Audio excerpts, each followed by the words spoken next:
Alright, ladies and gentlemen, I of course am Richard Neal, and Cloverfield Paradox is a movie that exists. The Cloverfield Paradox. My computer here is frozen, so I can't look anything up, but I am talking about the new Cloverfield movie.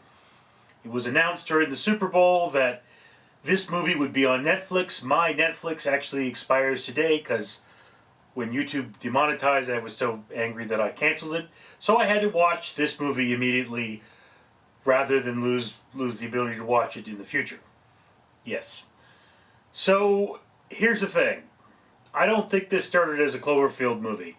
I'm pretty sure everybody else who sees this movie is going to say the same thing.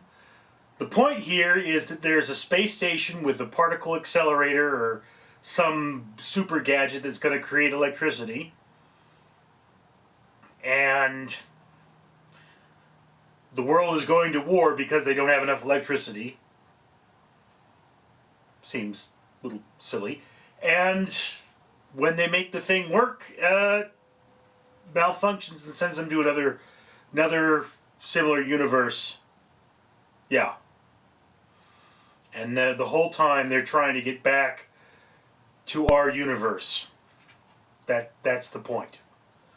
They're going to make the thing work again to bring them back home, and then make it work to stop all the wars. So,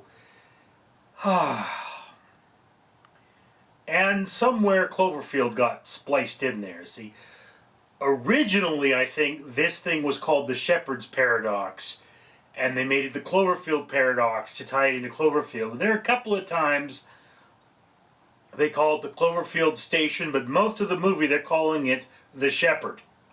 So that's what's going on with this movie. And to be honest with you, it is a well-filmed movie. The acting is on par with what you would see in all of the theatrically released movies. So why is this thing on Netflix? Well, for the same reason a movie like Bright is on Netflix. It is really bad writing.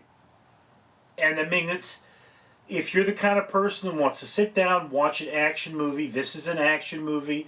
It's not a particularly good action movie, but it's an action movie. There are some explosions, some silly stuff happens that wouldn't work with physics, but this is an action movie. It's a pretty movie to watch. But when you look at what's going on, for one thing, there are things that just don't make sense, and you can't explain it away with alternate dimension, because one of the things you see in the trailer to this film is the disembodied arm walking around.